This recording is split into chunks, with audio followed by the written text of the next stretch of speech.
Dialogue épisode 20, Irène Bélier. Irène, bonjour. Bonjour Aïssa. Comment vas-tu ? Très bien et toi ? Très très bien, on est très heureux de te recevoir. On reçoit aujourd'hui une des sommités que nous avons en France sur l'anthropologie du politique, ethnologue, directrice de recherche au CNRS. Est-ce que pour les gens qui ne te connaîtraient pas, tu pourrais te présenter et parler de ton parcours ? Alors c'est un long parcours. Effectivement, j'ai fait carrière au CNRS, donc je suis devenue directrice de recherche. Mais j'ai commencé avant cela, toute petite, doctorante, et désireuse de connaître un peu l'altérité du monde, de connaître cette autre part de nous qui constitue l'humanité et de laquelle on est séparés. Donc j'ai appris cela par goût, vraiment par appétence.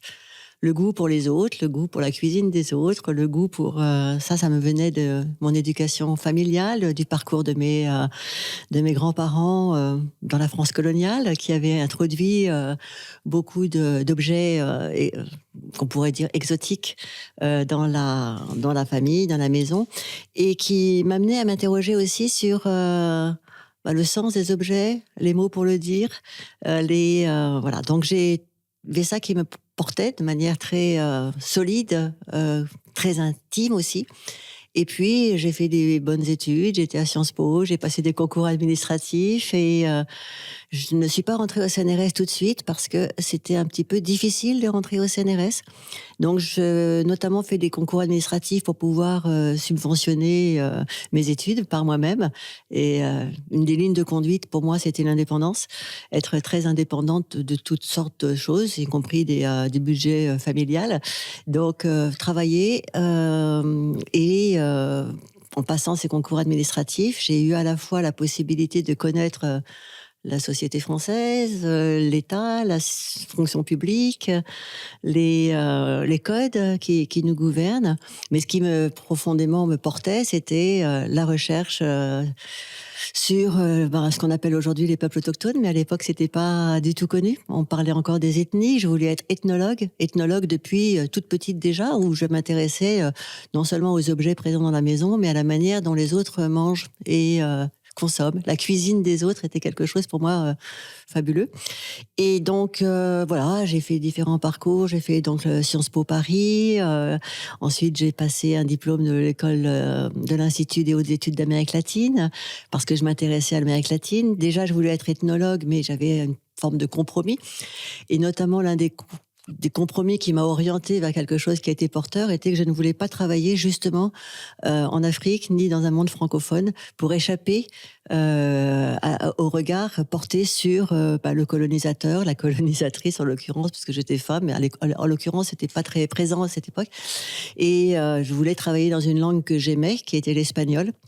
Et du coup j'ai assisté dans cet institut IHEAL que je recommande vivement parce que c'est un joli petit institut de Paris 3 Sorbonne Nouvelle qui concentre un petit peu les recherches et les travaux et l'enseignement sur les questions d'Amérique latine. Et là, j'ai rencontré un prof formidable qui avait des séminaires formidables. Dans ce séminaire formidable, il y avait des anthropologues renommés, intéressants, fascinants, qui travaillaient sur les sociétés tucano-orientales. Donc, on se trouve en Colombie, dans un monde amazonien extrêmement différent, distinct de tout ce que l'on pouvait connaître. À l'époque, les études sur l'Amazonie n'existaient quasiment pas. L'Amazonie était encore terra incognita, comme on peut en avoir d'autres encore, mais pas beaucoup. Et j'étais fascinée par les travaux qu'il produisait, qu'il présentait en séminaire. Donc vraiment fasciné, tout à fait intéressant, une mythologie d'une richesse fabuleuse, des analyses très pertinentes sur la morphologie sociale, sur la parenté, tout ça. Mais il y avait un point aveugle, qui était la question des femmes. Les femmes n'existaient pas dans leur monde, et à l'époque, donc on est 74, 75, on est dans les luttes des femmes, 76, je rentre à l'IHEL en 77, et là on est quand même dans le mouvement des femmes en France, avec un slogan tout à fait porteur qui m'a porté jusqu'à présent et qui était pas de libération des femmes sans socialisme et pas de socialisme sans libération des femmes. Je trouvais que c'était vraiment bien. Et comme ça m'a bien plu, ça m'a amené aussi, puisque j'étais impliquée, j'étais militante, j'étais déjà engagée à l'époque à Sciences Po pour essayer de changer le monde. Et du coup, cette perspective finalement de la femme m'intéressait parce qu'il y avait eu toutes sortes d'écritures. Lévi-Strauss avait déjà produit des tas de littérature sur la parenté en particulier, dans lesquelles on apprenait que les femmes circulent entre les hommes, en gros. Voilà, donc quid des femmes dans une société de type tucano-oriental. Et c'est à partir de là que je vais former mon projet de recherche. On avance un petit peu dans le temps, du coup, mais très rapidement, tu pars en immersion. Et en immersion, on vit vraiment ce que vivent certains de ces peuples autochtones et pas pendant une courte durée, par définition. Est-ce que tu peux nous parler de ce principe-là et comment tu te décides à partir là où tu vas nous dire que tu es parti dans ta première immersion? D'abord parce que l'immersion, pour moi, est quelque chose de vital. Je ne pense pas qu'on puisse jamais connaître quiconque si on ne vit pas longuement avec ou on ne partage pas des éléments de sa propre culture, de son propre monde. Et l'immersion est nécessaire. Mais par ailleurs, c'est presque une étape obligée du parcours d'ethnologue à l'époque. Maintenant, je dis plutôt anthropologue, après le détour dont on parlera peut-être tout à l'heure.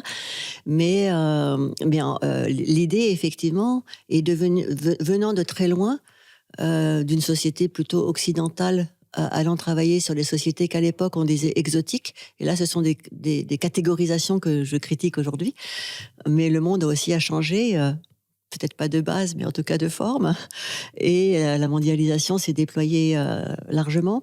Donc ça vient modifier cette rupture entre endotique, exotique, entre nous et les autres, etc.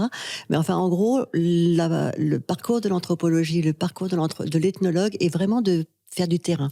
Et quand on fait du terrain, ça veut dire aller sur place, partager la vie, et à partir de là, procéder aux enquêtes qui sont nécessaires. C'est-à-dire qu'on n'est pas là simplement à vivre avec les gens du mieux possible, mais c'est une expérience qui est absolument incontournable pour apprendre de ces sociétés-là par acquis et par omission. C'est-à-dire qu'on apprend des choses, c'est-à-dire que les gens vous disent il faut faire ça et ça, par exemple, quand ils vous le disent, mais il y a des tas de sociétés qui vous disent pas ce qu'il faut faire, mais qui vont vous juger si vous faites pas ce qu'il faut bien. Donc, si vous faites pas bien, à ce moment-là, vous vous retrouvez avec un certain nombre de choses autour qui font... par exemple, dans mon cas, j'ai appris assez rapidement comment il fallait que je m'assieds. Je dirais pas à table, parce qu'ils mangeaient pas à table, mais par terre, pour manger le repas avec les membres de la maisonnée avec qui je vivais. Et du coup, comment on met les pieds, comment on met les jambes, qu'est-ce qu'on révèle, qu'est-ce qu'on ne révèle pas. Tout ça sont des micro-apprentissages qui ne sont pas essentiels au projet de ma recherche, qui était effectivement le rapport entre les hommes et les femmes dans une société sans classe. C'était quand même ça l'objet. Qu'est-ce qu'il en est de la domination masculine? Et il y a beaucoup de travaux qui ont été faits dont je m'appropriais les contenus. Mais effectivement, l'immersion permet cela. Et bon, j'étais dans une communauté, dans une autre communauté. Le début de mon arrivée visait à me démarquer de l'image que je pouvais projeter.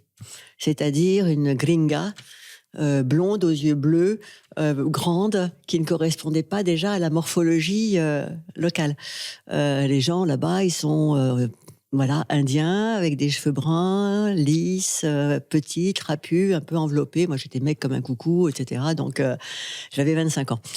C'était pas tout à fait la même chose. Mais j'ai passé dans un endroit, dans un autre endroit, et puis peu à peu, j'ai commencé à apprendre d'abord la langue, à apprendre les gestes d'échange. Évidemment, j'étais venue avec certains objets que je pouvais échanger. C'était une économie non monétaire, donc il fallait pas venir... Et puis je m'opposais aussi à faire rentrer de l'argent dans ce monde-là, parce que les termes de l'échange, les termes de l'usage ne sont pas posés comme lorsqu'on maîtrise une économie monétaire. Et puis j'ai peu à peu pousser mon enquête, à tel point que mon projet de recherche, qui était très ciblé sur les questions de rapport entre les hommes et les femmes, a été totalement bousculé la première année. J'ai passé 4 ans en tout. Et la première année, après 12 mois de séjour, pas continu, hein, j'allais à la ville de temps en temps, j'allais recharger un peu les, euh, les batteries d'une certaine façon aussi, parce que c'est pas facile de vivre totalement coupé de son monde, de ses amis, de ses relations, des échanges. Alors évidemment, à l'époque, il n'y avait pas de téléphone portable, il n'y avait pas d'ordinateur, il n'y avait pas les réseaux sociaux. Donc j'écrivais des... Comment on appelle ça? C'est pas Instagram, ni Telegram, des aérogrammes. Des aérogrammes. Les aérogrammes étaient une feuille de papier Bible, très très fin, un peu comme le papier de la Pléiade, euh, on écrivait à l'intérieur, on le repliait, ça se collait, et c'était déjà estampado, il y avait déjà un timbre, quoi. C'était des... Voilà. Bon, bref. Donc, des allers-retours tous les 3 mois à peu près. Donc, je restais quand même 3 mois, et à partir de là, j'ai renoncé d'une certaine manière à mon programme de recherche, parce que pour travailler sur le rapport entre les hommes et les femmes, il fallait d'abord comprendre la société dans son ensemble.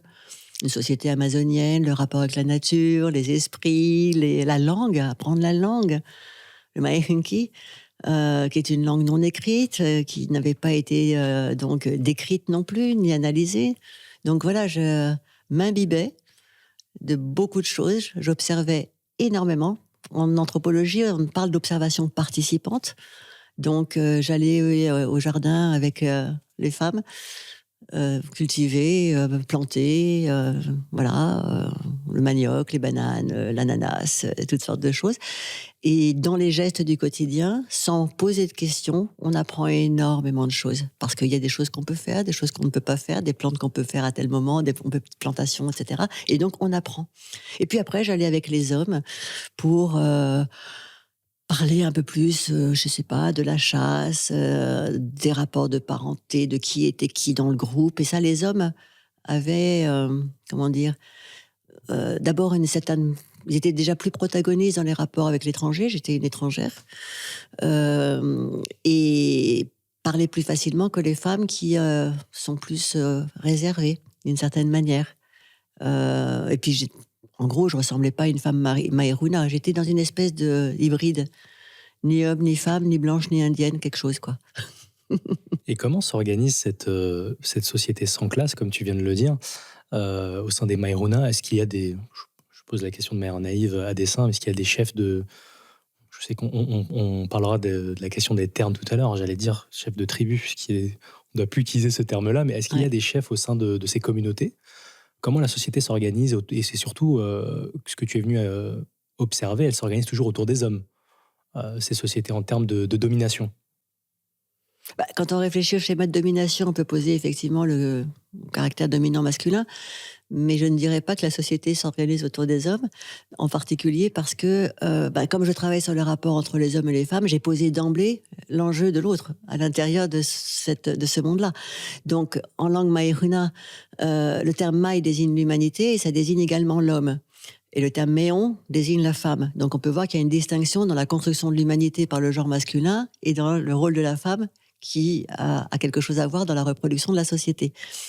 Évidemment et incontournable. Je veux dire, les hommes sans les femmes ne peuvent absolument rien faire, et les femmes sans les hommes non plus. Et ça, je l'ai appris avec la mythologie d'origine, que j'ai pas appris dans les 5 premiers mois. Hein. Ça m'a pris beaucoup de temps de rentrer dans cette mythologie, de pouvoir la comprendre, les mythes d'origine, c'est-à-dire comment l'être Maïruna, l'être au monde Maïruna, est venu à être dans le monde que l'on connaît.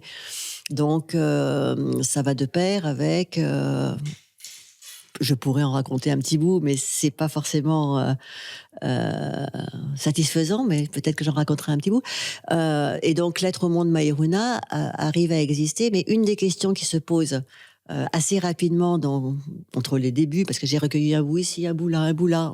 On est en train d'entendre, selon les différentes versions, différentes personnes peuvent donner des versions complémentaires. Donc l'objet de l'analyse, c'est d'arriver à faire que les différentes versions soient compatibles, ou qu'elles révèlent quelque chose par leur transformation d'une pensée. Hein.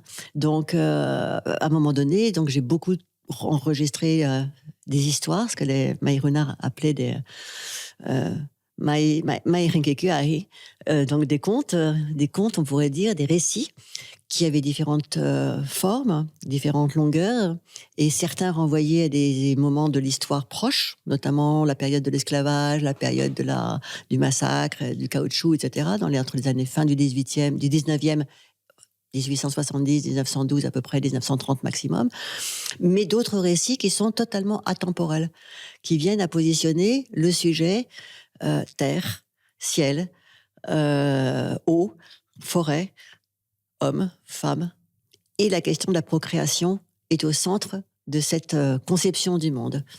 Et il fut un moment où les hommes faisaient des enfants par eux-mêmes, notamment la personne de Beketu, qui est une espèce de personnage emblématique qui a pris ensuite la figure de Tapir, qui s'extrayait, qui a produit 2 femmes en retirant des épines de son pied.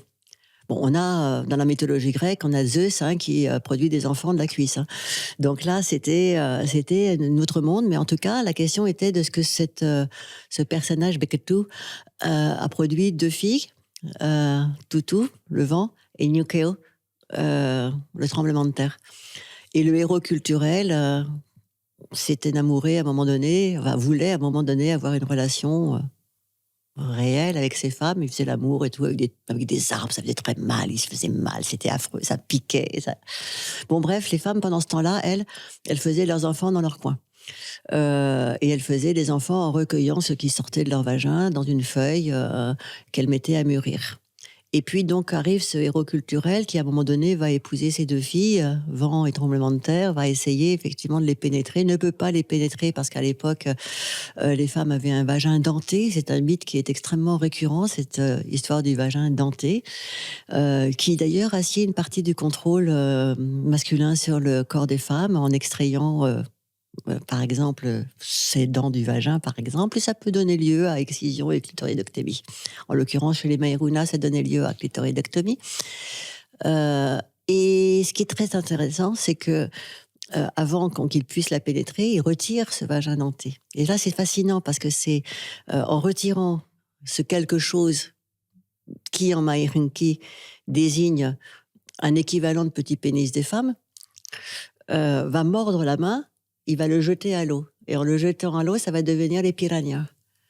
Et ce qu'il mord a fait que on peut avoir la préhension. Donc, sinon, on aurait eu des mains plates, comme celle de Tapir. Tapir, qui est donc le beau-père de Maineno, le héros culturel. Et donc, qu'est-ce qui se passe avec ça ? C'est que c'est la préhension, donc l'objet préhensible n'est pas simplement utile pour prendre des choses, notamment porter la nourriture à la bouche, et il y a beaucoup de primates qui le font sans aucun souci, mais aussi, ça permet de développer, quelque part, il y a un rapport avec des développements de connexions neuronales, et qui ont un rapport également avec le langage. Donc la régulation finalement du rapport entre les hommes et les femmes, la possibilité de penser la procréation par pénétration, maturation et accouchement, est aussi liée avec une évolution de l'humanité qui s'appuiera sur le langage. J'ai fait un petit peu bref, mais j'ai essayé d'être On voit très bien avec ces mythes fondateurs que les peuples autochtones ont aussi leur identité culturelle. En Amazonie, on se rend compte que la mondialisation, c'est une grande machine à détruire les particularismes et les cultures autochtones. Est-ce que tu pourrais nous définir, de ton point de vue, et nous parler du concept d'ethnocide ? Ce que ça englobe et ce que ça signifie ? Il y a trois concepts que l'on utilise, et j'en ai fait mon séminaire hier sur la notion de génocide, ethnocide et écocide aujourd'hui. Le génocide, c'est la mort d'un peuple auquel on appartient par la naissance. C'est le fait de la naissance qui fait le génos, racine grecque. Sid, ça veut dire tuer, massacrer, en racine latine. Et l'ethnocide est apparu plus tard. Le génocide, il y a la Convention pour la prévention et la répression des génocides qui apparaît en 1948, après effectivement les horreurs de la Deuxième Guerre mondiale et le génocide des juifs, tziganes et autres minorités qui ont été l'objet de la violence nazie. Le concept d'ethnocide apparaît plus tard, dans les années 60, pour dénoncer en particulier les politiques assimilationnistes. Et ethnos renvoie à l'idée de peuple auquel on appartient par la culture, par la langue, par autre chose que la naissance. Donc on peut faire peuple sans être nécessairement né dans une certaine type d'identité. Quelque part, le peuple français pourrait être ce genre de peuple. Un peuple auquel que l'on peut rallier sur un certain nombre de valeurs qui font qu'on n'a pas de distinction, principe d'origine, de race et de genre et autres. Mais donc ethnos. Et l'ethnocide, c'est la mort d'un peuple. Et ça a touché précisément les peuples autochtones, et ça a été dénoncé par notamment Pierre Clastre en 74, qui a écrit un article sur l'ethnocide dans l'Homme, qui dit que, en quelque sorte, le génocide, c'est la destruction de l'individu dans son corps, tandis que l'ethnocide, c'est la destruction de l'individu dans sa pensée, dans son être social et culturel, quoi. Et après vient le concept d'écocide qui vient ponctuer et ouvrir un nouvel espace de réflexion sur la mort de l'espace environnant et naturel dont on a besoin pour vivre et qui aujourd'hui est porté à des niveaux de réflexion aussi importants par le GIEC, notamment sur les limites de la planète et ce que l'on peut arriver à atteindre si on ne transformait pas un certain mode d'exploitation des sols. Donc l'ethnocide est particulièrement frappant et parlant pour les peuples autochtones. On a parfois donné la traduction de génocide culturel, parce qu'au fond, il ne s'agissait pas de tuer les individus dans leur corps, mais de les tuer dans leur esprit. Et en les tuant dans leur esprit, il y a un outil particulièrement utile qui est l'école, l'éducation, qui permet effectivement d'éradiquer les connaissances propres aux sociétés autochtones pour les évangéliser, les civiliser et puis assimiler. Voilà, les assimiler. Ce terme de l'assimilation vise à transformer l'autre en moi-même, quoi. Et ça, c'est un peu le problème. C'est même un problème assez majeur que certains ont pu considérer comme une voie d'émancipation pour leur permettre effectivement de faire partie du grand progrès dessiné par la puissance coloniale, parce que les peuples autochtones, finalement, sont créés par la colonisation aussi.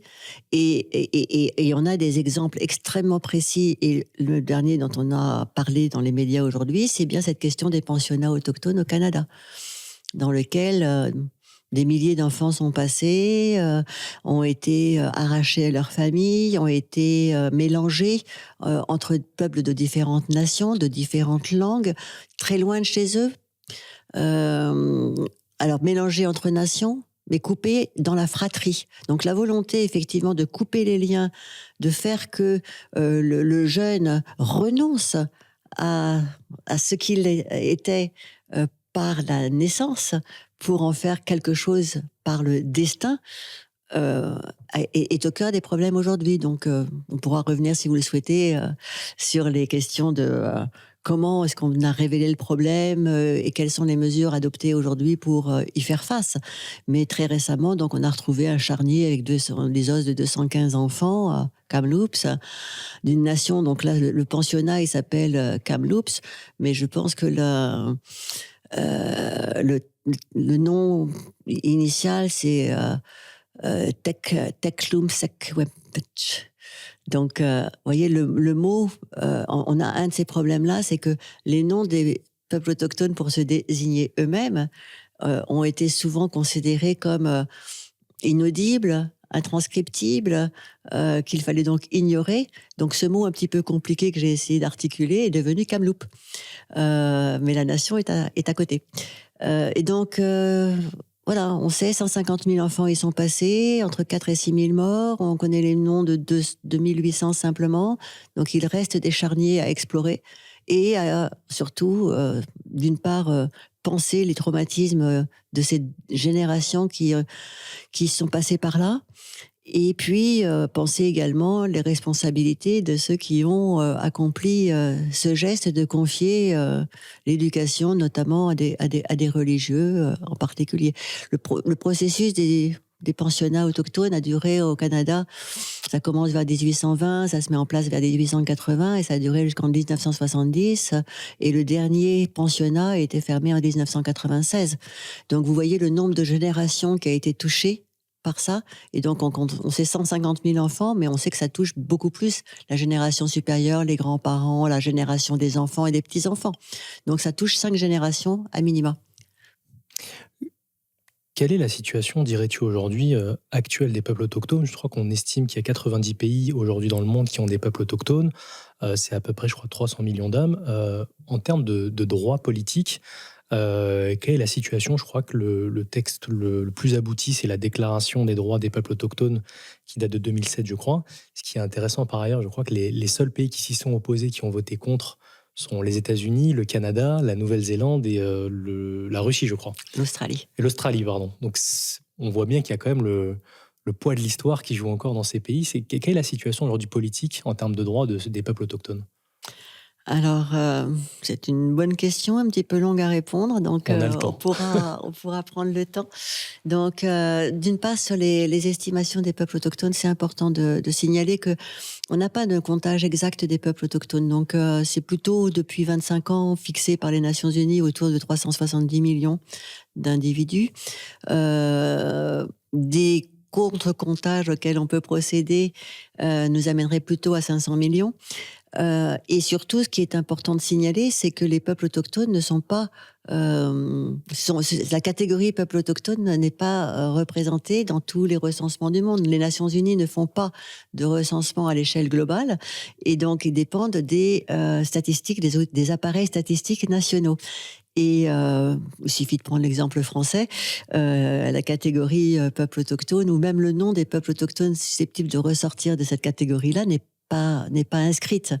Donc, on ne connaît pas, par exemple, précisément le nombre des Amérindiens de Guyane qui ressortissent de la catégorie peuple autochtone et dont les noms sont Wayana, Kalinia, Teko, Palikwene, par exemple. Wayampi, ce sont des noms comme ça qui existent également.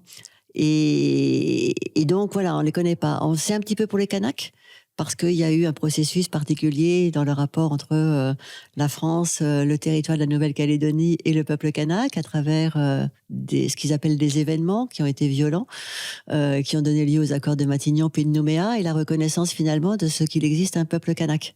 Et ça, c'est important parce que cette reconnaissance de peuple kanak à travers les accords de Nouméa est venue être constitutionnalisée dans la Constitution française, donc ce qui fait que quelque part, par cette voie-là, la reconnaissance de peuple kanak est actée.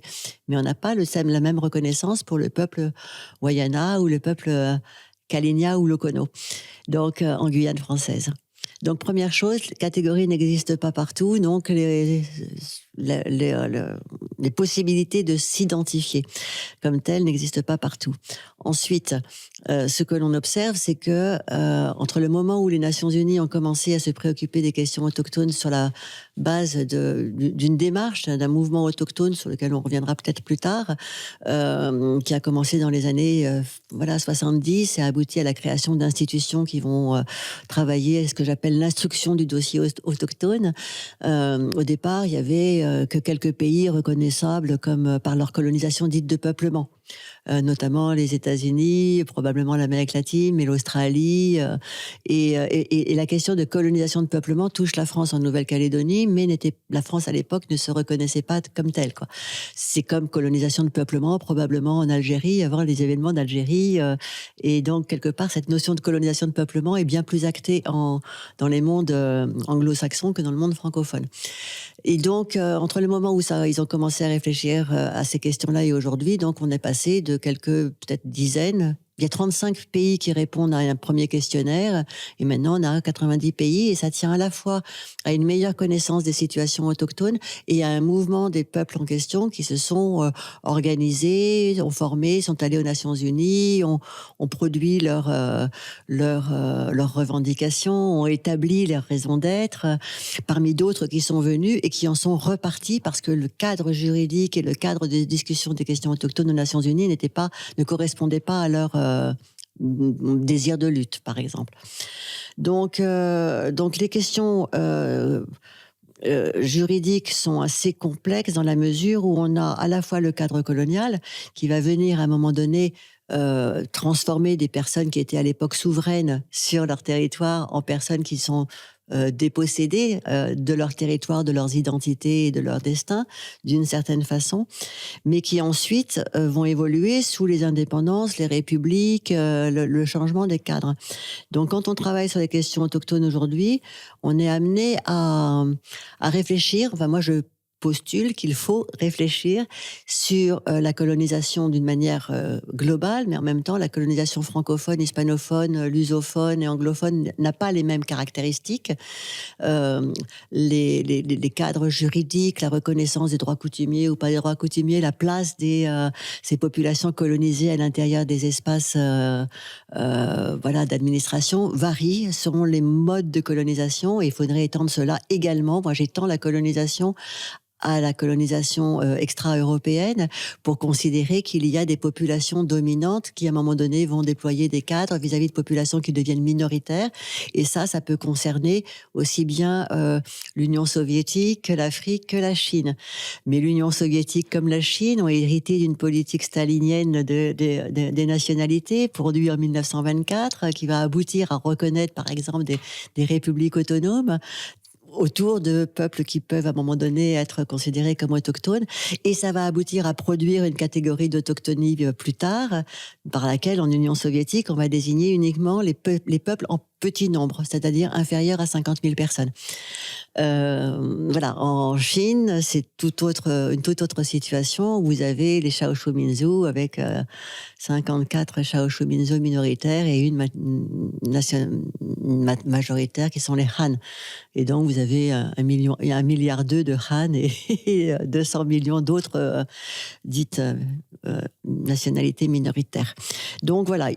On a ces cadres de la colonisation, on a ces espaces juridiques qui vont se créer, et dans l'histoire va venir se transformer la relation de domination et de contrôle, qui n'est pas du tout la même entre le XVIIe siècle et aujourd'hui, mais qui a ce qu'on appelle les legs coloniales, le legs colonial. Il y a une transmission, il y a des formes d'héritage qui amène, par exemple, des collègues à moi à penser la notion de settler colonialism, donc le colonialisme des colons qui viennent s'installer, comme étant comme déterminant des formes structurelles de racisme, et d'autres personnes qui vont à un moment donné parler même de génocide structurel, par exemple à propos de l'Australie.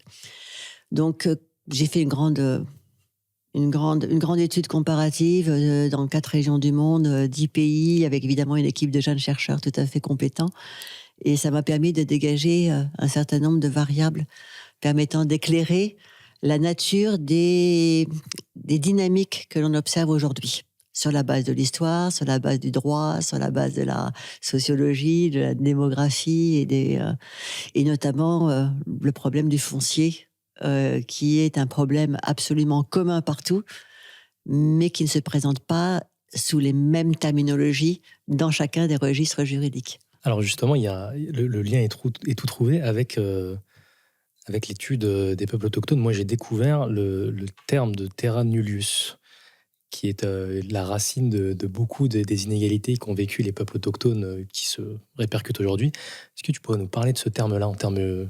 Qu'est-ce que ça veut dire? Qu'est-ce que ça signifie à l'échelle historique et pour les peuples autochtones, qu'est-ce qu'il a signifié? La notion de terra nullius effectivement fait partie d'une doctrine juridique que l'on a traduit en français par terre vacante et sans maître, qui consiste à dire lorsque le colonisateur arrive, il y a personne sur place, c'est à moi. C'est le geste par lequel, par exemple, il y a eu un drapeau américain planté sur la Lune. C'est le geste par lequel le monde a été partagé sur la foi aussi des bulles papales, hein, Romanus Pontifex en 1455 et en 1493 la Et Caetera, par lequel le monde qui commence à l'époque, le monde européen commence à aller vers l'extérieur, à bouger. Il y a la route des épices, et puis il y a cette fameuse route qui devait mener Christophe Colomb en Inde et qui l'a emmené dans les Amériques. Mais toujours est-il qu'à un moment donné, il y a une décision papale qui dit que finalement, il va y avoir un partage du monde entre les monarques, notamment portugais et espagnols, pour s'approprier des terres sur lesquelles il n'y a pas de revendication, ni de titre de propriété, ni de foi chrétienne. Donc c'est très facile de coloniser sous l'angle de vous n'êtes pas conforme à la foi que l'on retrouve dans la chrétienté, mais aussi ailleurs, dans d'autres religions et actuellement aussi. Donc, vous n'êtes pas conforme à la foi, vous n'en avez pas les codes ni les valeurs, donc vous ne méritez pas de vivre. Et ça, c'est des phénomènes qui sont, évidemment, qui prennent pas toujours les mêmes valeurs, ni exactement les mêmes symptômes, mais qui accompagnent tout le processus de la terra nullius. Et on va prendre le cas, par exemple, de l'Australie, où la doctrine de la terra nullius a été explicitement reconnue pour déposséder les aborigènes australiens de tout type de territoire jusqu'en 1993, où il y a eu une fameuse décision, le cas Mabo 2, qui va reconnaître d'une part le fait que les aborigènes et les insulaires des détroits de Torres, parce que ce sont deux catégories qui vont désigner la zone de Indigenous Peoples of Australia, Première Nation aussi de l'Australie. Et du coup, il y a là une très grande victoire à partir du moment où on reconnaît que les aborigènes n'ont pas nécessairement de titre de propriété, mais ont des territoires sur lesquels leurs ancêtres vivaient et dont ils tiraient les ressources nécessaires à leur économie de subsistance, mais également à à la reproduction de leur culture. Le fameux, la loi, en Australie, chez les mondes aborigènes, le concept de loi renvoie à la fois à la notion de toutes ces règles qui vont déterminer la culture, c'est-à-dire les rapports sociaux entre les uns et les autres, et qui vont appuyer la notion de dreaming, par lequel on a des droits à agir sur telle chose et telle ressource. Donc, selon que j'appartiens ou que j'ai tel dreaming, je peux opérer tel prélèvement de ressources et pas tel autre. Donc voilà, ça c'est un renversement majeur qui a ensuite abouti à des transformations dans la structure juridique australienne pour reconnaître quelque chose qu'on appelle le Native Title Tribunal, dans lequel donc le tribunal, la cour des titres, alors Native Title, ça renverrait peut-être à cette notion de indigène en français qu'on n'emploie pas ici parce que c'est péjoratif du fait de la colonisation française.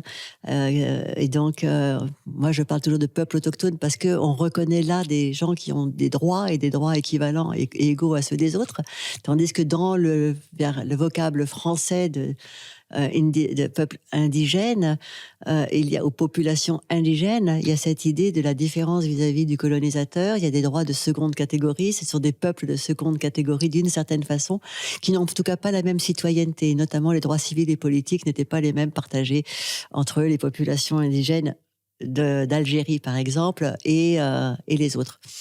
On pourrait largement gloser sur cette question-là, mais ce point important je voudrais juste préciser sur cette problématique des native titles, parce que ça a habilité les, les, les familles aborigènes à réclamer des titres.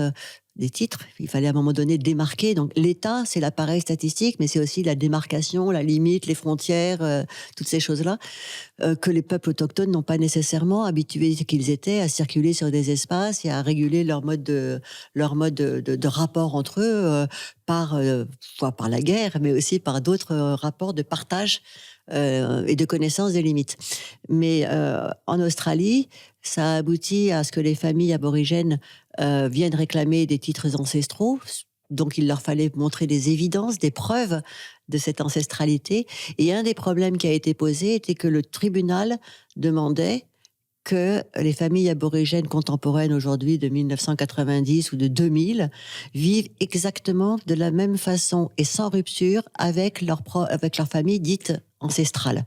Donc, le titre d'ancestralité ne reconnaissait pas qu'il y avait transformation radicale de la société aborigène liée par le déploiement de la société européenne au départ, les bagnards. C'était une colonie pénale, l'Australie. Hein. Ensuite, il y a eu des éleveurs, et puis il y a eu beaucoup de choses qui ont été développées de la part de la couronne britannique.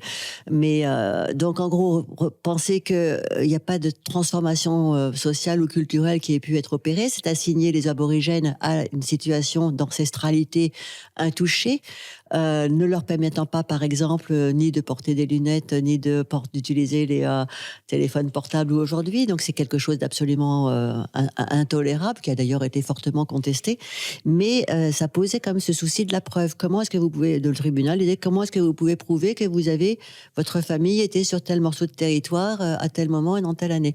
Ça a donné énormément lieu à énormément de réflexions, d'échanges, de travail mémoriel dans les familles, de disputes dans les familles aussi, parce que voilà, il n'y a pas de raison que ça se passe toujours extrêmement bien. Mais ça a quand même été un moteur de la transformation qui fait qu'aujourd'hui, 27% du territoire australien est propriété, so to speak, aborigène. Et quand je dis propriété, j'emploie le terme à dessein parce que le concept de propriété n'est pas nécessairement un concept aborigène ou autochtone. Et eux-mêmes vont dire nous ne possédons pas la terre, nous appartenons à la terre. Et ça révèle une philosophie du rapport à quelque chose que nous on appellera terre parce qu'on a un titre de foncier qui va déterminer le propriétaire de ce champ par exemple, alors que eux vont plutôt penser en termes du concept, en termes de territoire, de ressources, de rapport avec les uns et les autres. Tu as abordé brièvement la question en passant tout à l'heure, mais il y a des peuples autochtones aujourd'hui aussi en France.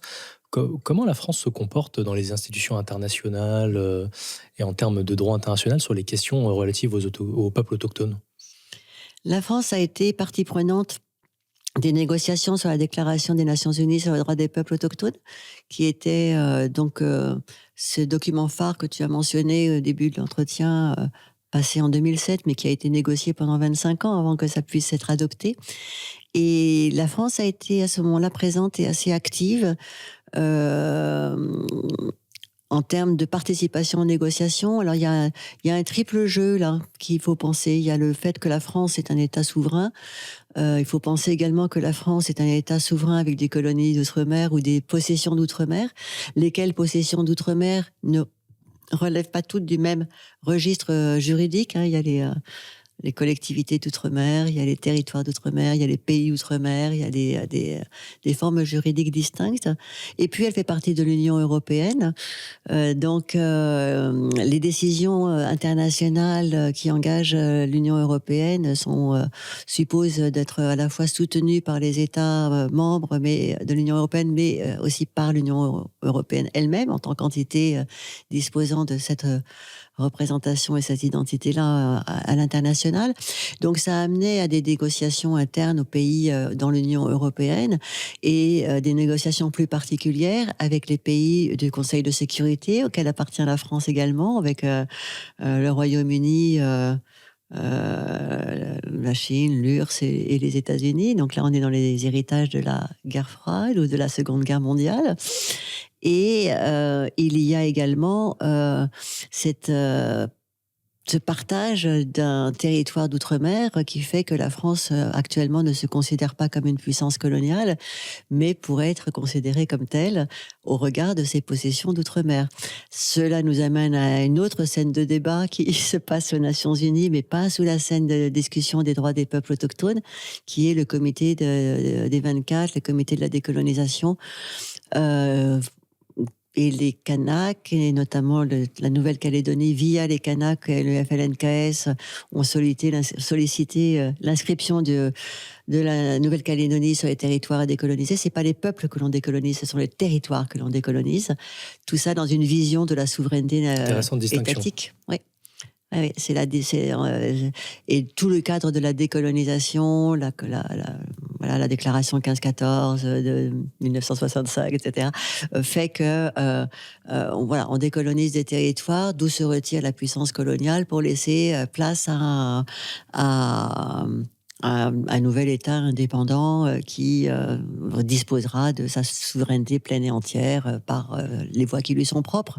Et dans ce cadre-là, de la décolonisation par cette voie-là qui a amené la France, l'Angleterre, l'Allemagne, l'Espagne, sous des modalités différentes et dans des temporalités différentes, à quitter les territoires qu'ils avaient occupés sur la foi de la Terra Nullius, les a amenés à ces États dits indépendants, donc ces nouveaux États indépendants, à créer leur propre relationnalité juridique et politique avec ces peuples qui ont été oubliés des décolonisations au sein de ces mouvements. Alors là, on pourra évoquer éventuellement différentes situations, mais toujours est-il que les peuples autochtones, aujourd'hui, ne revendiquent pas la souveraineté pleine et entière sur un territoire, encore que les Kanaks auraient bien envie d'avoir une disposition plus libre sur la Nouvelle-Calédonie. On verra ce que donnera le 3e référendum sur cet objet, puisqu'il y en avait 3 qui sont décidés entre 2018 et 2022. Et du coup, la plupart des peuples autochtones aujourd'hui ne sont pas ni en situation de demander la décolonisation. Il y a encore le cas de ce territoire de Polynésie française qui dispose d'un gouvernement propre, d'une assemblée propre, ce que n'a pas la Guyane française, par exemple. Mais il y a peu de chance. Il y a peu de chances d'y arriver. Donc, mais en tout cas, ça figure sur la liste du comité dit de la décolonisation. Est-ce que tu peux nous parler de quel est ton rôle aussi et quel est le travail du groupe international de travail pour les peuples autochtones ? En quoi ça consiste et quels sont ces travaux, Alors le GITPA est une organisation que j'ai créée avec d'autres collègues évidemment dans le début des années 2000, après avoir été dans d'autres organisations comme Survival International qui s'occupait. Il n'y avait pas beaucoup d'organisations qui s'occupaient des peuples autochtones dans les années 90, 80 par exemple, il y en avait très peu. Et il y avait les organisations de droits humains qui existaient, hein, les Human Rights Watch, Amnesty International, mais l'approche des droits humains à défendre était plutôt fondée sur le cadre posé par la Convention sur les droits des personnes appartenant à des minorités ou la Déclaration universelle des droits de l'homme qui stipule que les droits fondamentaux doivent être respectés, mais surtout qu'ils sont fondés sur l'individu, sur la personne. Ce que les peuples autochtones ont introduit, et à juste titre, et qui est importante, puisque ça fait écho finalement à cette question de l'ethnocide, c'était qu'ils formaient des collectifs. Et qu'ils avaient besoin de droits collectifs et pas simplement de droits individuels. En tant que sujet humain, parfois doté de droits de citoyenneté, mais parfois non. Dans beaucoup de pays, les peuples autochtones n'ont pas les droits de citoyenneté, pas de droit de vote, ou c'est conditionné par la détention de certains papiers ou autre chose qu'ils n'ont pas toujours. Et donc, ces droits individuels de la personne ne leur étaient pas appliqués nécessairement pour différentes raisons, dont une était que pendant longtemps, ils ont été l'objet de racisme, de péjoration, de discrimination, sauvages, traités de sauvages, de barbares. Donc on pouvait en gros les éliminer comme on voulait. On pouvait prendre leurs femmes, on pouvait voler leurs enfants, on pouvait esclavagiser, enfin toutes sortes de choses comme ça, quoi. Donc les violations des droits de la personne étaient constantes. Et il ne suffisait pas pour eux de dénoncer les violations des droits de la personne, parce que c'est sur la base aussi de leur identité, d'appartenance à un peuple, à une langue, que ces violations étaient produites. Et cette appartenance à une langue, à un peuple, ne relevait pas simplement des domaines de la culture, c'est-à-dire que voilà, si j'apprends le français, j'appartiens au peuple français, mais ça allait de pair avec le respect des lieux d'habitat, du rapport avec le territoire habité, qui crée d'ailleurs aujourd'hui un intérêt absolument, je dirais, illimité aujourd'hui pour les savoirs autochtones liés à l'occupation des écosystèmes particuliers dans lesquels ils se sont retrouvés. Parce que les peuples autochtones se retrouvent dans tous les écosystèmes du monde. Les peuples européens, occidentaux, hégémoniques ou dominants, comme on peut les appeler d'une différente façon, n'ont pas occupé tous les espaces et ne savent pas. Vous mettez, voilà, toi, Aïssa, je te mets au milieu de la banquise, je doute que tu sois très à l'aise pour en faire quelque chose. J'en doute aussi. Voilà. Pareil dans le désert, ou pareil, voilà. Donc, les peuples autochtones ont développé des savoirs tout à fait proches, etc. Donc, c'était parce que ils sont sur des espaces qu'ils ont appris à valoriser et à développer pour leur économie de subsistance, qu'ils ont été souvent chassés. Et on pourra reparler éventuellement des problèmes qu'ils connaissent aujourd'hui. Et donc, face à cela, je ne sais même plus quelle était la question au départ. On est en train de parler du groupe international de travail. Et de voilà, le GITPA. Donc, moi, travaillant sur ces questions-là en tant qu'anthropologue, découvrant les droits des peuples autochtones à travers les négociations que j'observais aux Nations Unies, parce que j'ai commencé à travailler aux Nations Unies en tant qu'observer ce mouvement international, ce qui s'y passait à partir de l'an 2000, 2001. Donc, découvrant cet univers complexe que je connaissais par le fait d'avoir quand même vécu longtemps en Amazonie et de parler une langue, de partager un groupe et de partager aussi toutes les connaissances littéraires, bibliographiques, épistémiques relatives à ce groupe, je voyais bien qu'il y avait quelque chose de nouveau qui était autour justement de ces, d'abord, droits collectifs, droits individuels, dont la compatibilité doit être pensée, que l'on ne pense en France qu'au regard de certains secteurs, par exemple le droit du travail, c'est un droit collectif, qui vise à protéger l'individu dans une certaine situation. Le droit linguistique sont des droits collectifs, parce que quand on n'est plus qu'un seul individu qui n'a pas d'interlocuteur, on ne peut pas développer la langue, elle devient morte. Donc on a différents droits, mais on les reconnaît pas comme tels. Et voilà. Donc il y avait tout un genre d'enjeu de discussion qui nous envoie sur... Alors, je me suis gavée des conventions internationales, des pactes sur les droits civils et politiques, des pactes sur les droits économiques, sociaux et culturels, de la déclaration, enfin toutes ces choses-là, des conventions sur les droits de la femme, de l'enfant, des protocoles de l'UNESCO, enfin toutes ces choses-là. Et à partir de là, je me suis dit, mais voilà, il faut un peu s'engager aussi pour pouvoir faire connaître ces choses-là. Donc moi, j'ai commencé à m'engager sur cette question-là. Je vous ai dit à Survival International à la fin des années 70. L'organisation Survival était créée en Angleterre, une section française était mise en place. J'étais doctorante à ce moment-là. Les amazonistes étaient très présents dans cette organisation qui a été fondée aussi par des anthropologues. Et ça, c'est un truc particulier, c'est que les anthropologues ont joué un rôle important dans le soutien au mouvement international dans les années, justement, 72, 73, 74. Il y a des réunions qui se passent, donc en marge des colloques scientifiques qui animent la profession. Il y avait des anthropologues un peu engagés qui disaient, mais on peut pas continuer à travailler comme ça sans dénoncer le massacre qui a eu lieu chez les Yanomami ou chez tel, etc. Donc il y a eu cette prise de conscience de ce qu'il fallait. On pouvait pas faire business as usual. Il fallait véritablement commencer maintenant à dénoncer plus précisément. Et puis ensuite, les choses ont évolué et je me suis retrouvée à créer cette organisation du groupe international de travail pour les peuples autochtones, que probablement j'aimerais bien renommer avec les peuples autochtones, mais en tout cas, c'est pas sur les peuples autochtones.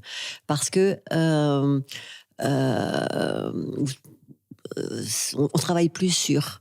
C'est fini. L'anthropologue qui est distant, qui vient d'un certain cadre social, d'une certaine nationalité, d'un certain état, et qui va chercher les connaissances, qui va produire dans son monde, et qui va permettre de nourrir effectivement de la recherche fondamentale, en se préoccupant pas du destin des sociétés. Donc, à un moment donné, moi, ça m'a amené à faire des ruptures sur, moi, je veux bien produire des recherches fondamentales, mais je suis intéressée aussi au destin des personnes avec qui je vis, avec qui j'ai vécu, et qui m'ont fourni. Et c'est vrai que quand on regarde l'anthropologie ou l'ethnologie largement, j'allais dire at large, donc globalement, on constate qu'il y a beaucoup de mots qui viennent des populations locales, je sais pas, le mana, le potlatch, les poao, enfin il y a plein de mots comme ça qui circulent, qui viennent des travaux qui ont été accomplis sur des nations qu'on dira autochtones aujourd'hui, et que on n'avait pas le vocabulaire en français pour pouvoir le dire. Donc on a gardé, parce que ça renvoie à des pratiques sociales d'échange et économiques, par exemple, tout à fait fascinantes. Donc voilà, j'ai souhaité, moi, quitter aussi Survival, parce qu'on travaillait on travaillait à l'époque plus en, en communication externe pour faire des campagnes sur la disparition, et c'est important de le faire aussi.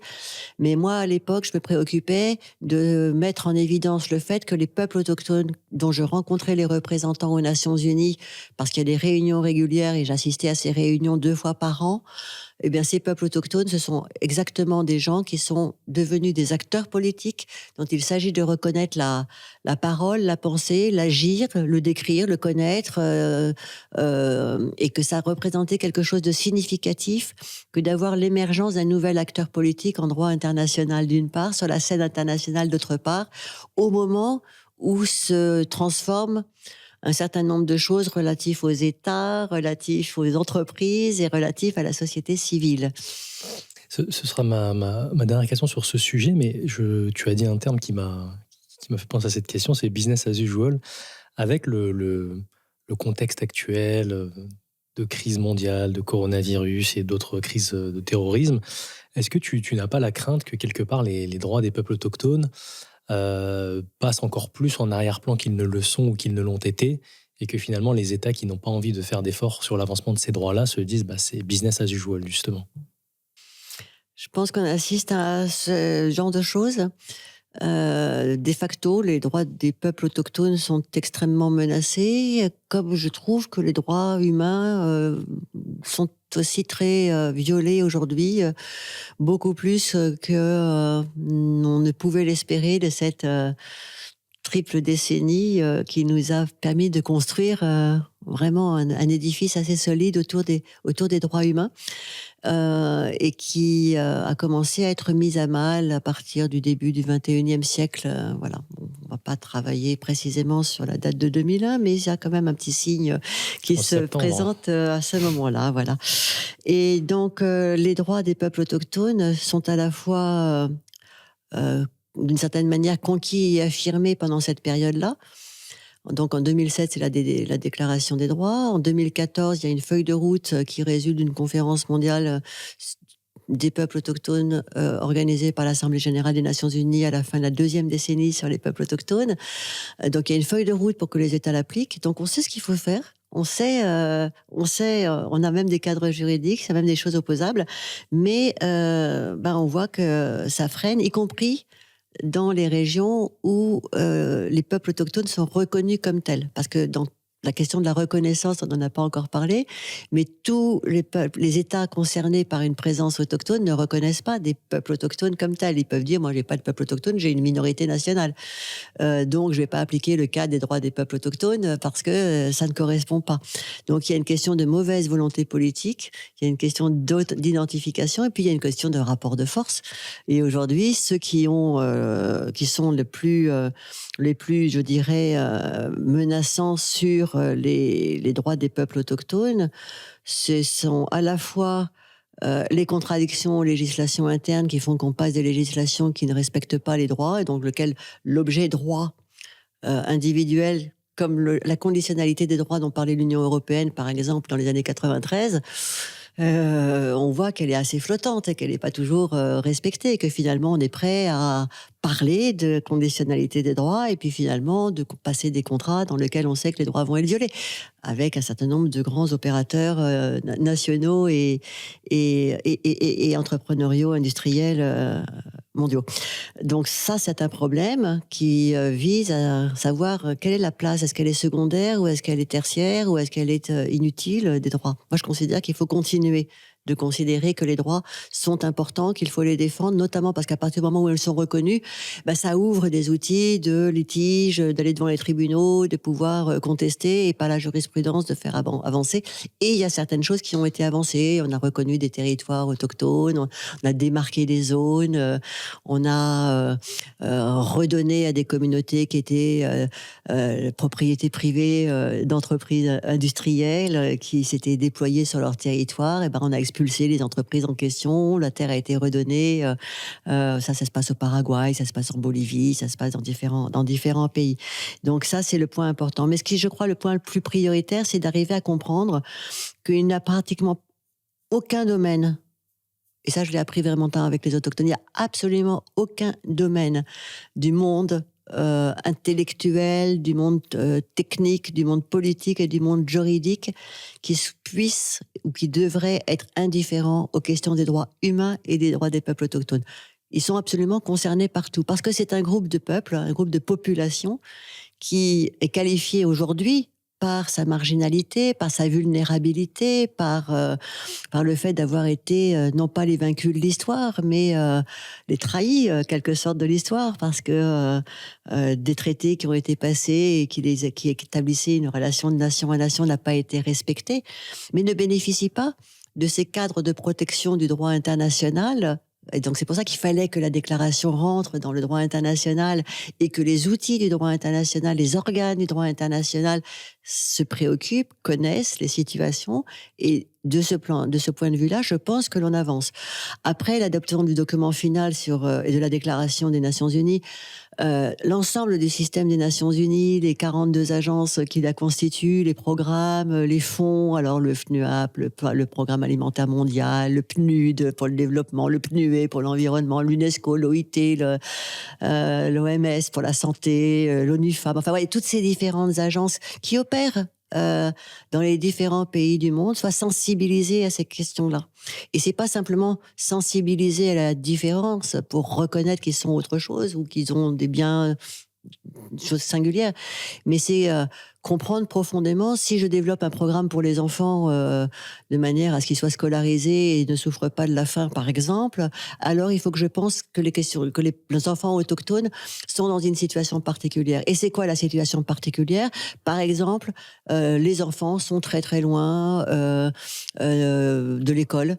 Par exemple, les enfants ont souffert d'une école abusive, donc il faut repenser les cadres de l'école. Et ce genre de problématique, pareil pour tous les programmes et compagnie. Donc là, on peut se dire, on a des voies qui sont ouvertes et il y a un certain nombre de choses qu'on appellera comme des succès, des réussites, des bonnes pratiques, des belles expériences à partager.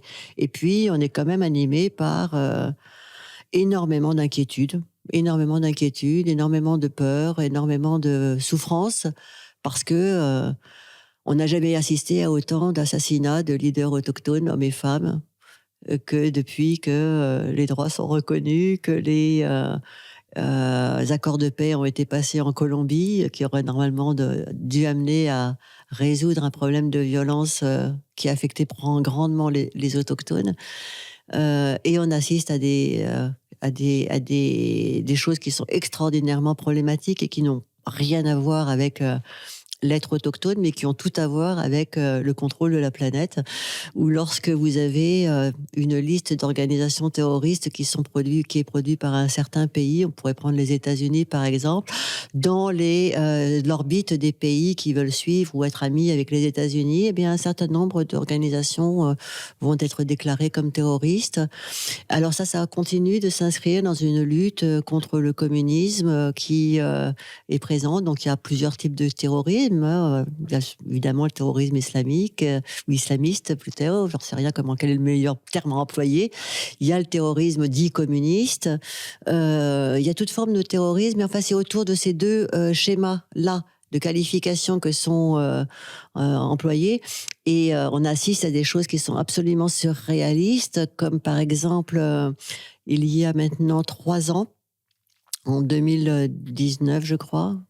2020. Donc 2018. En 2018, la rapporteure spéciale sur les droits des peuples autochtones, qui est donc titulaire d'un mandat des Nations Unies, qui fait l'objet d'un choix par le Conseil des droits de l'homme, par les États membres des Nations Unies, etc. Donc il y a véritablement une légitimité à agir. Vicky Taoli-Corpus est d'origine Igorot Kankanei des Philippines, et elle a été placée sur la liste des organisations terroristes, qui a abouti à la priver de son passeport, de l'empêcher de voyager. Et moi, j'ai assisté à une discussion à l'instance permanente sur les questions autochtones, donc à New York, où directement le gouvernement philippin a été interpellé sur ce problème-là, parce que vous pouvez imaginer que là, c'était vraiment entraver ses droits à agir. Et depuis, elle est sortie de la liste, et d'autres aussi. Elle n'était pas la seule. Mais enfin, c'était tous les leaders autochtones qui étaient un peu en pointe, notamment sur les questions de discussion sur le développement durable, sur le changement climatique, sur les objectifs du développement durable, voilà. Et sur les droits humains. Bon, Duterte n'est pas non plus un fan des droits humains. Comment qu'on puisse dire. Et donc, l'argument du représentant à l'époque était vous n'avez pas fait la preuve que vous n'apparteniez pas à une organisation communiste, ce qui est quand même assez surréaliste. Donc, faire la preuve que l'on n'appartient pas à quelque chose qui n'existe pas, puisque c'est quand même très difficile. C'est très difficile. Donc, il y a eu, là, pour le coup, elle est sortie de cette situation-là, comme d'autres. On en a régulièrement des gens qui sont placés comme ça parce qu'ils se sont exprimés sur des problèmes lourds. Parfois, des gens qui disparaissent. Voilà, on a 2 grandes démocraties à l'est du monde, la Chine et la Russie, dont les représentants ne sont absolument pas garantis de pouvoir s'exprimer en liberté sur la scène internationale. Les représentants autochtones aussi. Donc ça donne lieu à des prises de bec, chacun disant qu'ils sont parfaitement démocratiques, parfaitement, etc. Mais de facto, on assiste à cela. Donc on a ces inquiétudes-là, et on a... On peut faire une liste, et ça touche beaucoup, beaucoup les Amériques, mais pas que les Amériques, en Asie aussi. Et en Afrique, on n'a pas trop d'informations, mais ça doit exister aussi. Il y aurait tellement de choses à dire en plus sur le sort des peuples autochtones. On va avancer sur un autre sujet qui est un petit peu dans l'actualité et dont j'aimerais connaître ton opinion. Il y a un certain nombre d'années, tu as écrit l'ENA comme si vous y étiez. Je pense qu'on le voit avec la superbe couverture de Plantu. On parle de la suppression de l'ENA. Tu es toujours une anthropologue des cercles de pouvoir, des formes de pouvoir, des institutions. Qu'est-ce que ça t'évoque, tout simplement, la fin annoncée et programmée de l'École nationale d'administration? Je crois que je pourrais me prononcer quand elle sera réalisée. Tu n'y crois pas? Non, c'est pas une question de croyance, en fait. C'est parce que cette question de la suppression, elle était déjà posée au moment où je faisais mon enquête. Là, Plantu illustre le déplacement de Paris à Strasbourg, qui posait effectivement le problème de la centralité de cette école dans le pouvoir, la centralité de Paris dans l'occupation du pouvoir, la centralité des élites comme parisiennes, et donc il y avait cet enjeu-là de centralité qui, voilà, c'est publié en 93, si je ne me trompe pas. 93, absolument. Voilà, en 93, et donc c'était pas très longtemps après les lois de fer, la régionalisation, l'idée de ce qu'il fallait rééquilibrer la France et les pouvoirs. Mais donc la question de la disparition, elle est posée continuellement. Je pense que toutes les promotions d'énarques, sauf les toutes premières, se sont heurtées à cette question-là. parce que je dis pas les premières, parce qu'en fait, l'ENA est quand même une école qui a été produite, inventée, mise en place à partir quand même d'une logique réelle.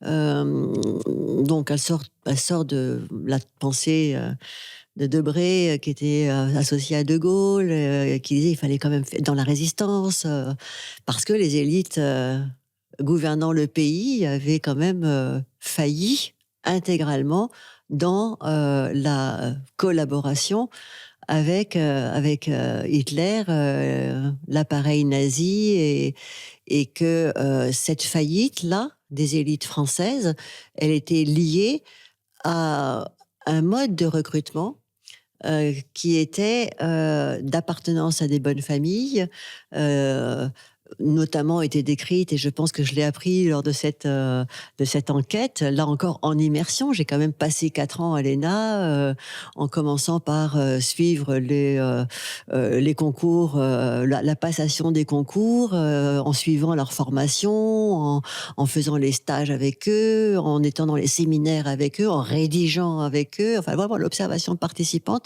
un peu décalée par rapport au Maïrouna, pas les mêmes objets, hein, j'avais pas les mêmes outils de travail, mais c'était tout à fait fascinant. Et donc déjà à ce moment-là, donc on est dans les années 90, moi je fais l'enquête entre 88 et le bouquin est sorti en 93, donc 88, 80, 92 à peu près. Non, avant un peu 87, voilà, je rentre en 87 et je dois terminer voilà, dans le début 92. Et là déjà on parlait de supprimer l'ENA, mais pas, il y avait une vraie volte sur les classements de sortie, sur les rôles des grands corps, sur cette fameuse élite qui se séparait. C'est pour cette raison-là d'ailleurs que je me suis intéressée à cette élite en tant que groupe constitué d'une certaine façon autour de ce mot que je n'emploie pas du tout dans mon livre, sauf pour le critiquer, la tribu des énarques. Et qui est l'objet par lequel finalement les médias renvoyaient à ce groupe constitué. Et alors on peut jouer en anthropologie, on est beaucoup dans la réflexivité, dans comment on se positionne, etc. Mais c'est clair que je suis arrivée à l'ENA non pas par concours, encore que j'aurais pu le passer puisque j'avais la même formation Sciences Po, les mêmes, etc. que ceux qui ont passé le concours, donc je parlais la même langue. Mais bon, je venais ce qui me portait en tant qu'anthropologue, c'était bien l'expérience Maïhouna, et cette question du pouvoir, on reviendra après peut-être. Mais le fait que j'avais travaillé pour gagner ma vie, pour pouvoir payer mes études, pour pouvoir partir sur le terrain, etc., faisait que j'étais arrivée à l'ENA en étant chargée de la coopération internationale. Il y a ce qu'on appelle une pépite dans ton livre, c'est à l'époque où tu fais cette immersion, c'est René Lenoir qui est directeur de l'ENA, ancien secrétaire d'État du temps de Giscard, pour ceux qui ne le connaîtraient pas, si mes souvenirs sont bons, qui dit « Vous êtes l'élite de la nation, mais vous êtes de futurs hauts fonctionnaires.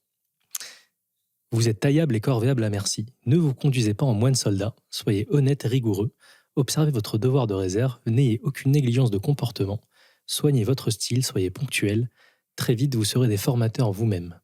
Ne montrez pas de morgue, associez vos personnels à l'élaboration de la décision. Ne vous trompez pas d'époque, le pouvoir hiérarchique ne suffit plus aujourd'hui. » C'est annonciateur de beaucoup de choses quand même. C'est annonciateur de beaucoup de choses, mais on était vraiment dans une période charnière. Donc je vous ai dit, les grands corps étaient très critiqués. Le rôle de cette élite était aussi très critiqué.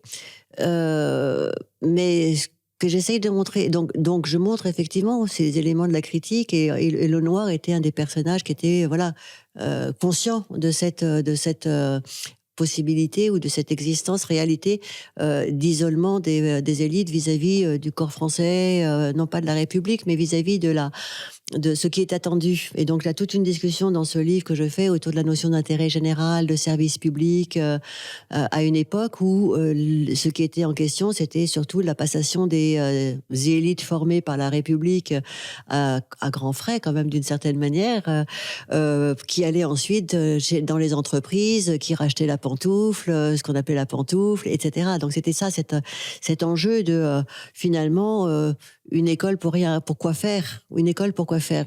Et moi, je considère que former l'administration, la fonction publique, a été effectivement euh, un des points forts aussi de la transformation de l'État français, d'inculcation de valeurs communes, de l'intérêt général et du service public dans un certain nombre de générations.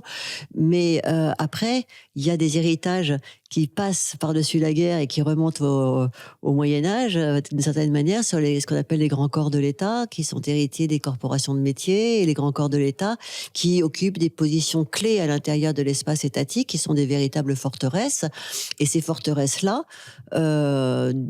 depuis, je pense, les années même 80 déjà, il s'agissait de savoir comment transformer donc le fait que le débat dure pendant 50 ans montre que quelque part les résistances sont extrêmement fortes, donc les frontières de la forteresse, les murs sont épais, et que d'autre part le rôle peut être considéré comme aussi toujours un peu nécessaire sur un certain nombre de plans. Donc cette mise à plat était à mon avis nécessaire. Je pense que ne pas former les élites françaises, les élites administratives, fait courir un énorme danger. Enfin, les élites l'administration d'une manière générale doit être formée, qu'elle soit haute administration, moyenne, territoriale ou basse. Moi, je considère que employer des gens sur des tâches, les faire se remplacer régulièrement sur des postes éjectables, qu'ils soient formés ailleurs, peut-être par les entreprises privées, fait courir un extrême risque, justement, de servir les intérêts du privé plutôt que l'intérêt général. Donc je considère que la formation des personnels de l'État, dans toutes leurs variations dans leur forme, peut-être à l'exception des chercheurs, puisque nous, on est quand même formés par l'université, même si on appartient au CNRS, c'est quand même l'université qui va nous former, qui est quand même une très belle formation, et on garde notre indépendance, etc. Mais qu'il y a quand même des choses à apprendre, et si on les apprend pas, et ben on fait une administration qui, à mon avis, pourrait considérablement faillir, comme on en a beaucoup d'exemples dans beaucoup de pays.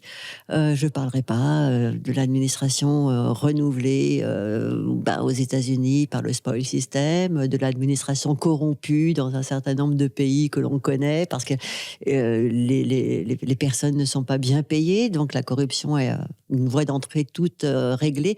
Donc voilà, ces points-là sont pour moi importants.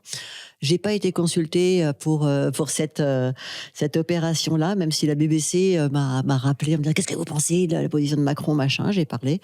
Mais ce qui m'intéresse, c'est de voir si ça va aller jusqu'au bout et qu'est-ce que ça va donner, cette école, voilà, cet institut du service public. Parce que moi, je considère que la notion d'intérêt général et de service public est assez mise à mal en ce moment, quoi. Et voilà. Donc, sur ce plan-là, une vieille idée mise apparemment en exécution aujourd'hui, mais qu'est-ce que ça va donner dans l'ensemble de la... Voilà, parce qu'il y a le problème de l'élite. Alors l'Institut du service public va-t-il permettre de ne pas penser cette coupure des élites?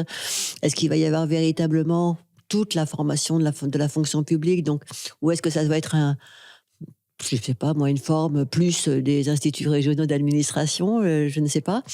Je pense que le problème qui est véritablement posé, c'est la question des postes clés au sein des grands corps de l'État. Et je n'ai pas vu qu'il y avait des solutions de l'inspection des finances, du Conseil d'État, qui joue un rôle très important dans la passation des lois et dans l'examen des lois, même dans le tribunal administratif, dans le jugement de la responsabilité des fautes de l'État, enfin de l'État pour ses fautes dans un certain nombre de circonstances. Donc, il y a des besoins correspondant à des objectifs, que ce soit le contrôle des finances ou l'audit des comptes par la Cour des comptes, des choses comme ça. Je pense que c'est pas inintéressant de garder ces fonctions-là. L'idée d'aller vers l'entrée dans les grands corps après avoir eu une expérience, c'est peut-être pas plus mal, effectivement, de connaître un peu mieux les métiers pour aller plus loin. Après, il y a toute une logique que je ne maîtrise pas du tout sur les jeunes et brillants cerveaux que l'on peut utiliser dans un certain nombre de fonctions et puis ensuite mettre à part dans des postes. Voilà. Et comme les jeunes traders qui occupent un certain rôle, et qui peuvent passer leurs limites et qui sont jetable pour passer à autre jeune trader voilà, je ne sais pas. Mais bon, c'est un point à suivre. Mais mon livre, puisque je suis pas concernée par cette recherche, une recherche sur l'état des lieux aujourd'hui, je ne vais pas me prononcer plus avant. Mon livre vise à montrer que c'est plus la sociologie des énarques était beaucoup plus complexe que les médias ne le représentaient, que la notion d'isolement vis-à-vis de l'intérêt général n'était pas également partagée, il y a vraiment des gens qui rentrent à l'ENA pour essayer de transformer l'État, voilà. Après, la manière dont c'est opéré fait entrer d'autres valeurs. Mais c'est un peu ça que j'ai voulu mettre dans ce travail, et montrer également, travailler, réfléchir sur ce problème de qu'est-ce que ça signifie l'élite de la nation.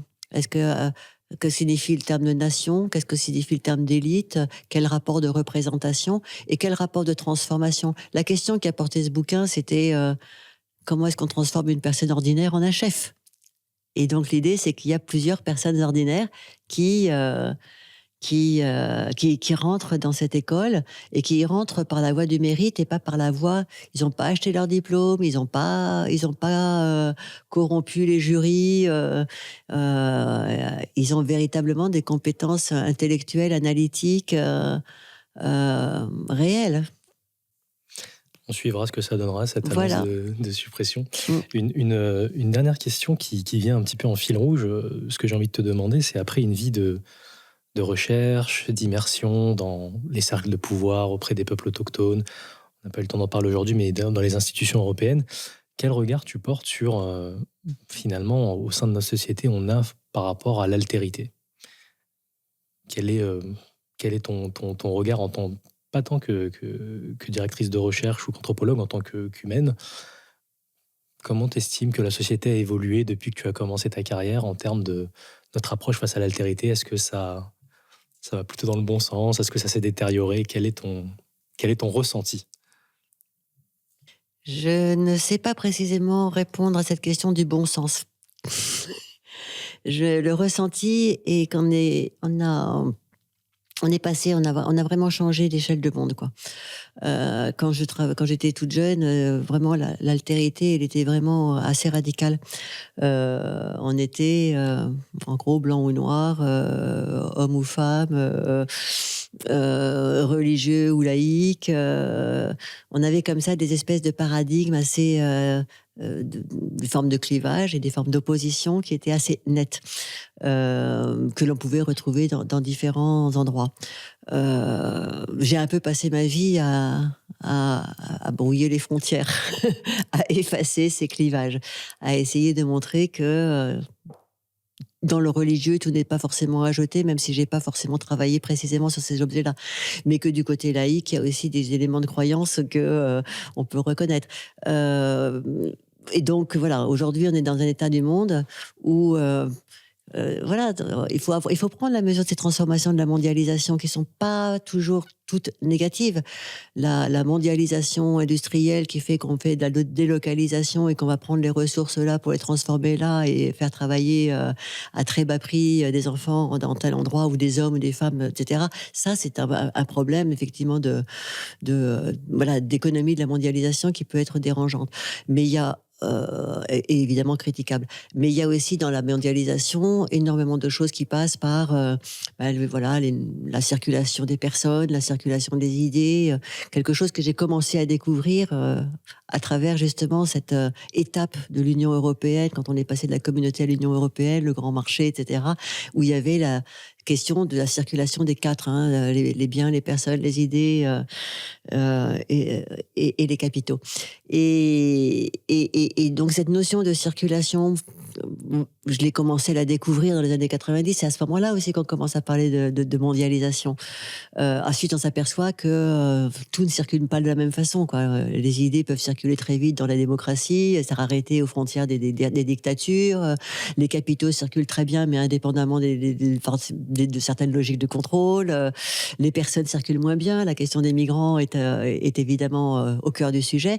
Mais de facto, on a quand même un univers, un monde qui s'est complexifié énormément, tant du côté des sociétés occidentales développées, américaines si vous voulez, qui ont dont si on faisait la sociographie des sociétés aujourd'hui, je veux dire le nombre de langues parlées en France, dans une capitale comme New York, etc., est colossal. Je crois qu'on parle 800 langues à peu près à New York.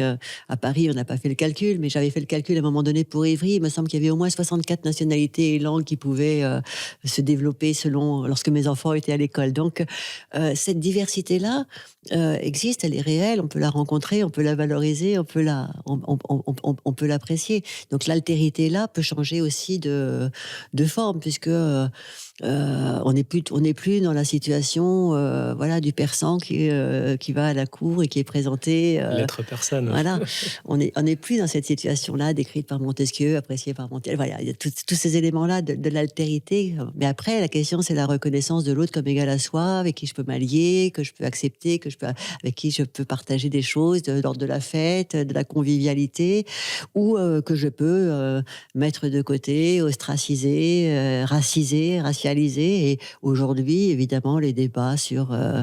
je suis absolument comment dire, hallucinée par ces débats sur l'islamo-gauchisme, sur les théories postcoloniales qui envahissent l'université, sur la problématique de la racialisation, qui me pose énormément de soucis, parce que je pense que c'est détourner des objets à des fins politiques et dont les conséquences politiques seront importantes, et qu'il faut absolument les critiquer, quoi. Donc le monde est plus complexe chez nous, le monde est plus complexe chez eux, si on considère qu'il y a encore un nous et les autres, comme disait Todorov,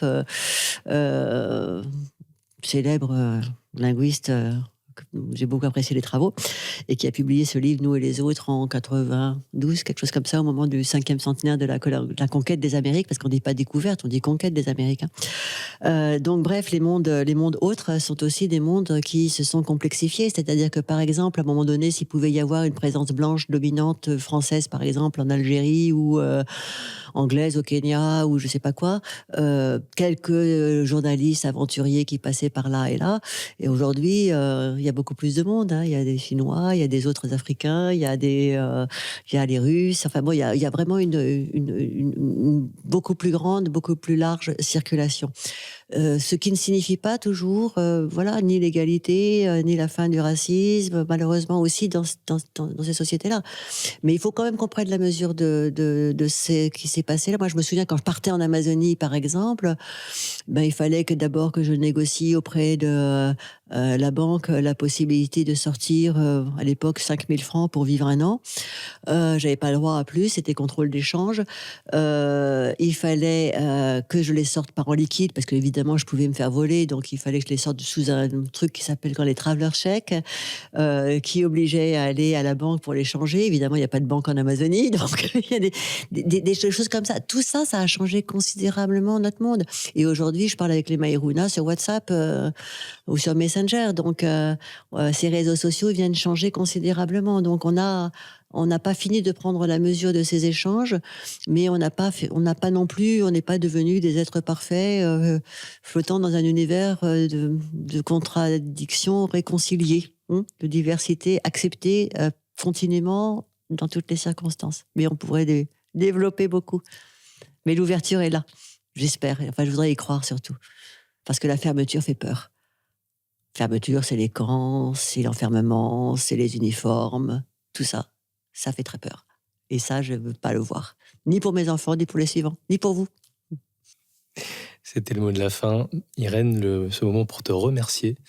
Nous allons mettre les références, bien entendu, sur le site, comme d'habitude, avec beaucoup de références sur les peuples autochtones, sur l'ENA, sur les institutions européennes, que je vous encourage très fortement à lire. Je te remercie, Irène. Merci, Aïssa, pour cet entretien très agréable et qui nous a fait un peu voyager aussi. Merci. Merci.